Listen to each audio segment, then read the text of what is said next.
Bismillahirrahmanirrahim. Assalamualaikum warahmatullahi wabarakatuh.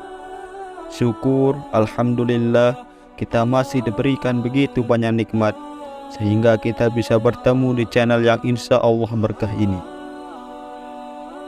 Marilah kita senantiasa berselawat serta salam kepada junjungan kita Nabi Muhammad sallallahu alaihi wasallam.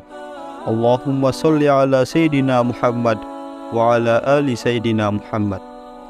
Doa dan harapan saya kepada saudara sekalian, semoga diberikan kesehatan, dilapangkan rezekinya, diampuni segala dosanya, dan dipanjangkan umurnya. Amin ya rabbal alamin.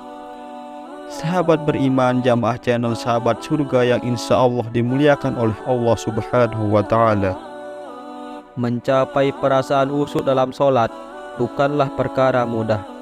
Ada saja tindakan atau pikiran yang pada akhirnya mengurangi kekhusyukan dalam sholat.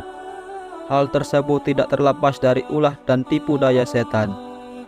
Golongan yang tercipta dari api ini senantiasa menggoda manusia agar sholatnya tidak sempurna.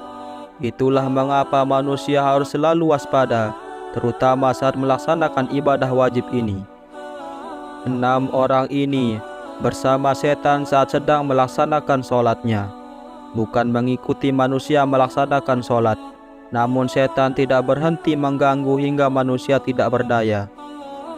Siapa saja 6 orang tersebut? Yang pertama, orang yang was-was dalam niat. Orang pertama yang bersama setan saat sholat adalah mereka yang was-was dalam niat. Biasanya perasaan was-was ini akan berlangsung hingga saat sholat. Hal itu membuat orang ragu terkait rukun sholat yang seharusnya dijalankannya.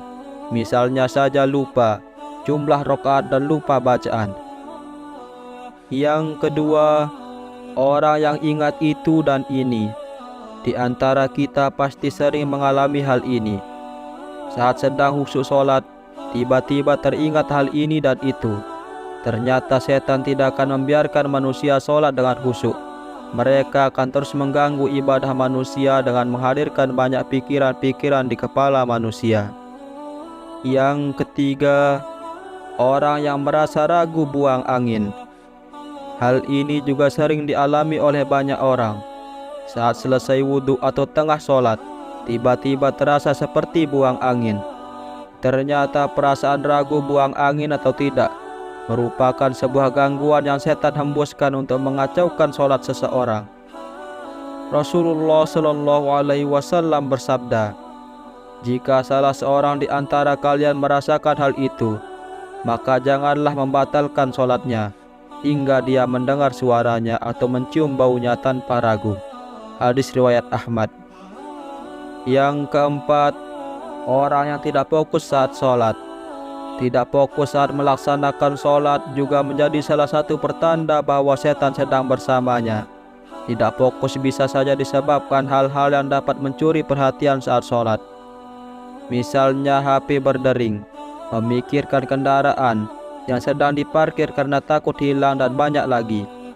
Dalam sebuah hadis yang diriwayatkan oleh Aisyah radhiyallahu anha, ia berkata, "Saya bertanya kepada Rasulullah tentang hukum menengok ketika sholat. Rasulullah Shallallahu Alaihi Wasallam menjawab, itu adalah curian setan atas sholat seorang hamba." Hadis riwayat Bukhari. Yang kelima, orang yang sholatnya tergesa-gesa. Karena ingin mengerjakan hal lain, biasanya seseorang sholat dengan cepat dan tergesa-gesa.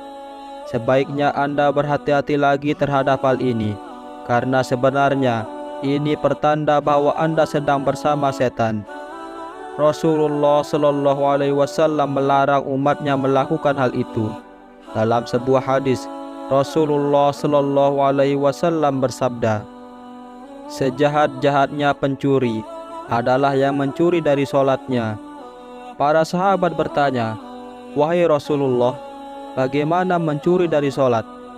Rasulullah Shallallahu Alaihi Wasallam berkata, "Dia tidak sempurnakan ruku dan sujudnya."